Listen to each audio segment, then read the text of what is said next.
fikirkaygu wuxuu ii sheegayaa inaan furanin waxaan aaminsanahay qofka maskaxdiisa inuu asaga maamusho maskaxdaadu haddii dad kale kula maamushaan waa khatar weyn sida darteed social media dadka waliba waxaan dhahaa ha ogolaanina in maskaxdiinu shirka noqoto guri furan oo cid walba soo gali karta inay noqoto fahad dadka Soomaalida dad badan ayaa jecel inuu u noqdo qof ay ku daydaan tusaale ahaan marka laga hadlayo qof saameyn badan ama dawlad ha ahaato ama ha ahaato sida uu dhaqmayo iyo sida marar badan iyadoo aad loo dhaliilayo loo maagayo waxa badan leeyahay haddana qarsada oo aamusa maxay tahay waxa adeegsatida gaarka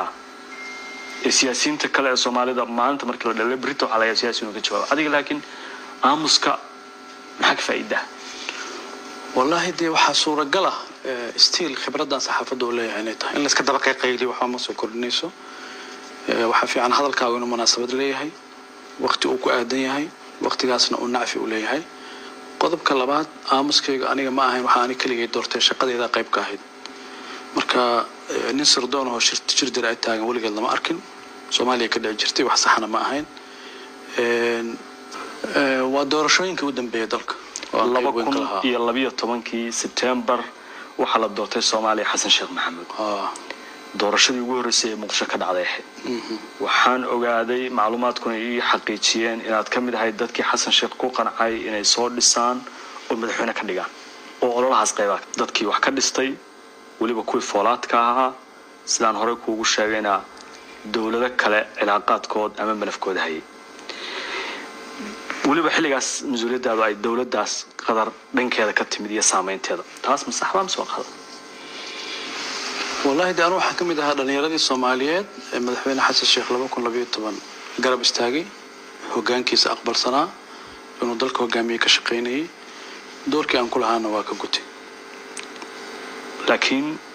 إن هذا مرض مسقوتين يا شرتي وزير نودا السياسات كنت جدي سان حكت كوهايو منو شيء كرتها هالي الله بق وحيابها قناع على أنتها كوغن عموي مركز دم بين الدولة دي كم من نقطة مركز هنا دت كي لسه إناد كم من نقطة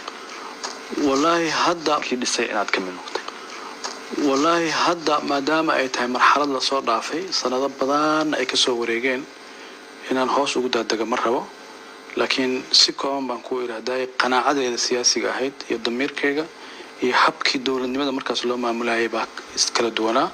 سدرتد وحنقسم انسحاب وانكر حبها حكومة داس وزير كديدي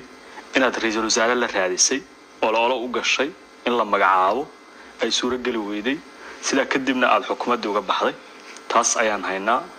حد كلا ويا مركز وحي كي كو مدحوينه حشق لدورتي dadkii madaxweynaha u dhawaa qof buu ra'yi qabay oo talay ra'iisul madaxweynaha la siinay qofba wuxuu qabay hebel ra'iisul ku haboon hebel baa ku haboon waa sax waa kamid ah dadkii aniga kaliya ma ahayn dhowr qof baan ahayn qabay in markaas ra'iisul wasaare hore buu ahaa Maxamed Abdullaahi Farmaajo inuu noqdo ra'iisul wasaaraha cusub madaxweynuhuna kuma qancin xaq buu u leeyahay inuusan ku qancin laakiin ka bacdi waa la sii shaqeeyay halka kama soo bilaaban kala tagina siyaasiga waa laga yaabaa inay ka bilaabatay waxa la dhaho dhibic yar oo madow inay ka bilaabatay waa laga yaabaa laakiin ka bacdi waa wada shaqeynay waa ka xal arintaas waana wada shaqeynay adoo ku qanacsan in Farmaajo anigana ra'yigan baan lahaa go'aanka isaga iska lahaa Farmaajo markaas wada walaalays xaggee ka soo bilowday siyaasadahan isbarashadeen madaxweyne Maxamed Abdullaahi Farmaajo dadaan saaxiibanahay baa horta iska haybaray markii uu ra'iisul wasaaraha ahaana waraysi baan marka qaaday laakiin maana sheekaysanin oo dad shakhsiyan u sheekaystay maana ahayn ka bacdi ragan saaxiibanahay baa iska haybaray markaasaan sheekaysanay afkaartiisa siyaasiga ah baan ku qancay oo aan dareemay aniga qanaacadkayga iyo afkaartiisa siyaasiga inay iswaafaqsan yihiin